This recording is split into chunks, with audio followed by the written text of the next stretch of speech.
नमस्कार, India 360 degree में आपका स्वागत है। मैं हूं निशांत चतुर्वेदी। इस वक्त की सबसे बड़ी खबर और अच्छी खबर आपको बता दें वो यह है कि जीएसटी बिल राज्यसभा में पारित हो गया है और बड़ी बात यह है कि बिना किसी संशोधन के राज्यसभा में पास हो गया है। बगैर संशोधन के ये बिल पारित हुआ है। इसको लेकर कई सारे सवाल खड़े किए जा रहे थे, कई सारी चीजें सामने आ रही थी, लेकिन अब ये पारित हो गया। बालकृष्ण हमारे साथ है। बालकृष्ण, पूरी खबर बताएं। देखिए, जिस बिल का 10 साल से इंतजार था और जिस बिल को पास कराने के लिए सरकार काफी समय से मशक्कत कर रही थी, वो बिल आखिरकार दोनों हाउस से पास हो गया है। जैसा कि आपको पता है कि लोकसभा ने इसे पिछले हफ्ते पास कर दिया था और सरकार को थोड़ी इस बात की चिंता थी कि राज्यसभा में उसके पास नंबर पूरे नहीं है, तो उस बिल का क्या होता है। सरकार ने काफी कोशिश की थी, बहुत सी मीटिंग्स की थी विपक्ष के साथ। आज ये बिल जो है जीएसटी बिल, राज्यसभा की जीएसटी से जुड़े जो चारों बिल हैं, जैसा कि आपको पता है कि जीएसटी को लागू करने के लिए 4 बिल हैं, वो चारों बिल बिना किसी अमेंडमेंट के पास हो गए हैं। खास बात ये रही कि कांग्रेस ने पूरी तरह से समर्थन किया। कुछ सुझाव जरूर थे कांग्रेस के, लेकिन कांग्रेस ने किसी संशोधन के लिए प्रेस नहीं किया। तृणमूल कांग्रेस। शुक्रिया जानकारी के लिए आपका। और अगली खबर की ओर रुख करें और ये खबर हम आपको बता दें किस तरीके से शिवसेना के ये जो सांसद है जिन्होंने बाकायदा आज माफी भी मांग ली। हालांकि पार्लियामेंट में उन्होंने ये कहा कि मैं सदन से माफी मांगता हूं, लेकिन उन्होंने इस बात का कोई जिक्र नहीं किया कि एयर इंडिया को लेकर उनका क्या कहना है। गायकवाड़ पर एयर इंडिया का रुख सख्त है और एयर इंडिया ने कह दिया है कि अभी इनको परमिशन नहीं है। शिवसेना सांसद रविंद्र गायकवाड़ को लेकर एयर इंडिया झुकने को तैयार नहीं है। एयर इंडिया की सीएमडी ने उड्डयन मंत्री से कहा है कि अभी सांसद को लेकर उनकी मीटिंग में कोई फैसला नहीं लिया गया है। एयर इंडिया ने यह भी कहा है कि इस मामले को उसके सभी कर्मचारियों ने निजी तौर पर ले लिया है।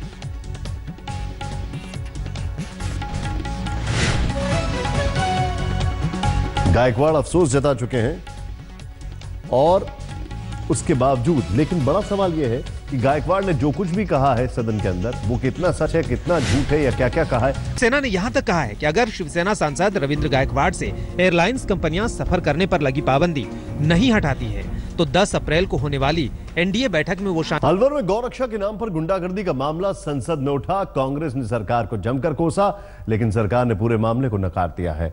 हालांकि पोस्टमार्टम रिपोर्ट के मुताबिक पिटाई के बाद पहलू खान की मौत हुई। मंत्री जी को नहीं दिखा तो सवाल उठता है कि 1 अप्रैल को बीच सड़क पर बुजुर्ग पहलू खान की मौत कैसे हुई। Anybody who does not listen to and agree with Mr. Narendra Modi and the RSS has no place in India. That's the vision. दरअसल अलवर के बहरोड में एक पिकअप वैन में गायों को कुछ लोग ले जा रहे थे। पहलू खान भी उन्हीं लोगों में से थे, लेकिन गो तस्करी का आरोप लगाकर कुछ लोग उन पर टूट पड़े, बेरहमी से पीटा। इन तथाकथित गोरक्षक को पीएम मोदी की भी चेतावनी याद नहीं आई कि कानून हाथ में लेने वालों को बख्शा नहीं जाएगा। पीएम ने 2 टूक कह दिया था कि गोरक्षा के नाम पर गुंडागर्दी बर्दाश्त नहीं की जाएगी। करने वालों पर लगाम कैसे लगेगी। अलवर से शरद कुमार के साथ आज तक ब्यूरो। बात उत्तर प्रदेश में शराब में मचे कोहराम की। यूपी में योगी राज कायम होने के बाद महिला ब्रिगेड ने अलग अलग शहरों में शराब की दुकानों पर धावा बोल दिया है। मुरादाबाद से लेकर कानपुर और गाजीपुर तक कहीं शराब की पेटियों में आग लग रही है तो कहीं बोतलों को चकनाचूर किया जा रहा है।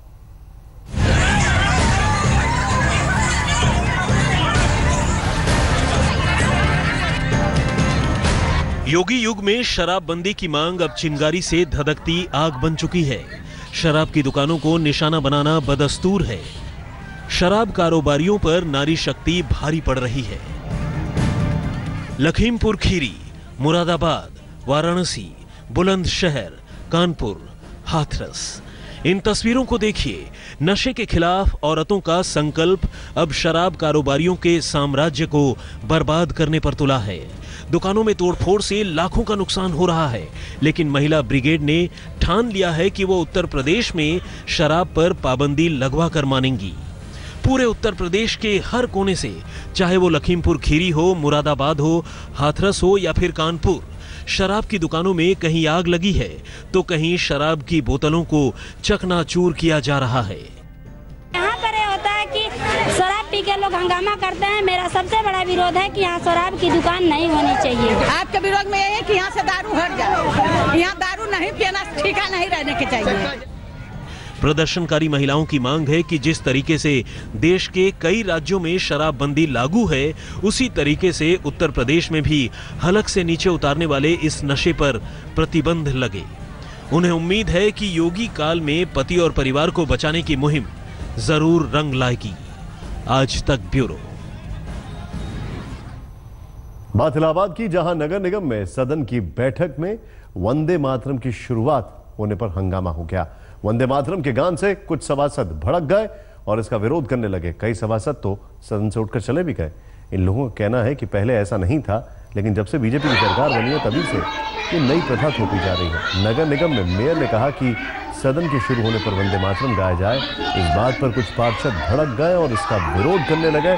कुछ सभासद तो वंदे मातरम गाने के समय खड़े ही नहीं हुए और वहीं बैठे रहे।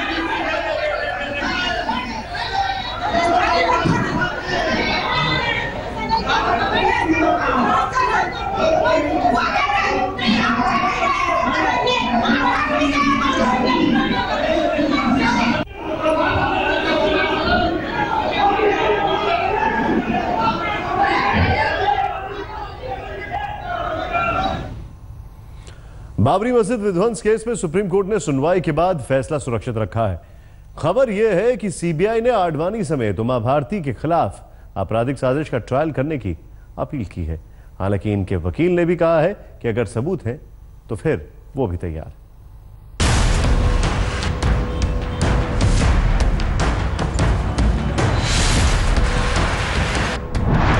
अयोध्या में बाबरी मस्जिद 1992 में गिराई गई थी। वक्त का फासला बहुत हो चुका है, लेकिन वरिष्ठ बीजेपी नेता मुरली मनोहर जोशी, लालकृष्ण आडवाणी, उमा भारती और कल्याण सिंह की मुश्किल अब भी बढ़ सकती है। इनके खिलाफ सीबीआई ने आपराधिक साजिश का ट्रायल चलाने की मांग की है। बाबरी मस्जिद केस में सुप्रीम कोर्ट में अहम सुनवाई पूरी हुई, लेकिन कोर्ट ने फैसला सुरक्षित रखा है।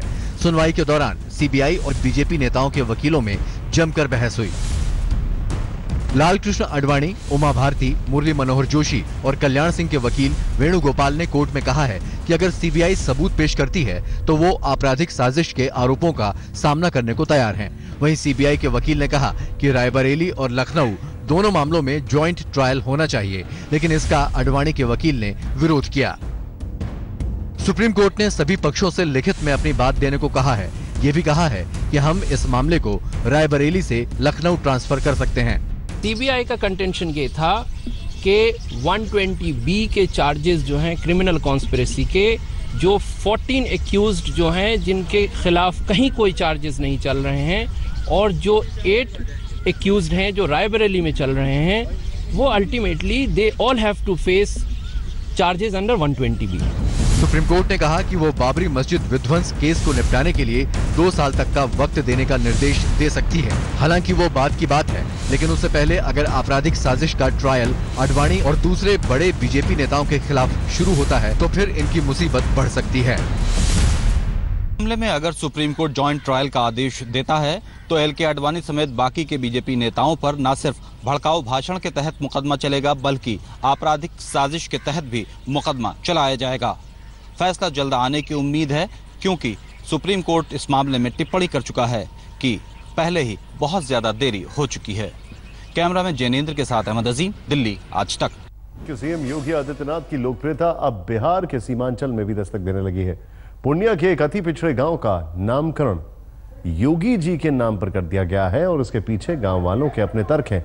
क्या है, आइए देखते हैं इस रिपोर्ट में। उत्तर प्रदेश सबका साथ और सबके विकास की राह पर चलेगी। विकास की रेखा तो योगी आदित्यनाथ ने यूपी के लोगों के लिए खींची, लेकिन लखनऊ से करीब 800 किलोमीटर दूर लोगों को ये मंत्र खूब भा रहा है। बिहार के पूर्णिया में इन दिनों योगी योगी की गूंज सुनाई दे रही है।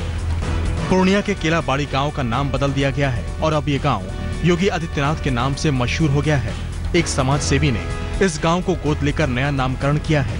योजना है कि उस गांव को वहां के संसाधन से उसको खड़ा करने की, और जब ये विचार आया तो योगी आदित्यनाथ जी भी ऐसा करते रहे हैं। पूर्वांचल में जनता भाव, सदियों तक मूलभूत सुविधाओं से महरूम यहाँ के लोग मुश्किल भरी जिंदगी से निकलने के लिए छटपटा रहे थे, लेकिन जब विकास की किरण योगी आदित्यनाथ में दिखी तो गांव का नाम ही यूपी के सीएम के नाम पर कर दिया। तर्क ये कि इस गांव पर भी योगी जी का असर पड़ेगा और यहाँ भी तरक्की के रास्ते खुलेंगे। तो सारा गांव निर्णय लेकर के स्वयं के लिए उसने किया है, तो ये उसका विचार अच्छा विचार है ऐसा मैं मानता हूँ।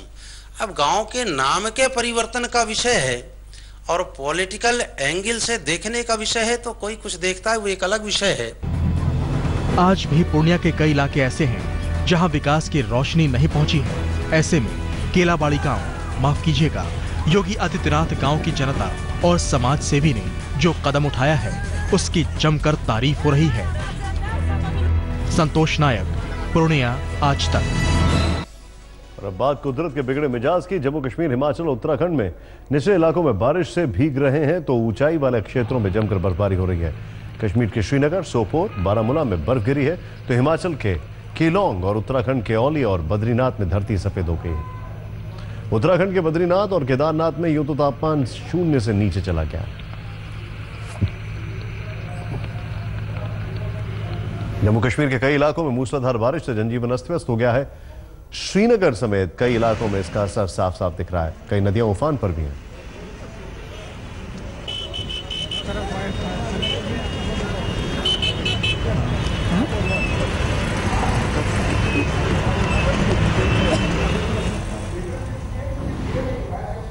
वक्त हो गया एक छोटे से ब्रेक का। आप कहीं मत जाइए, देखते रहिए आज तक।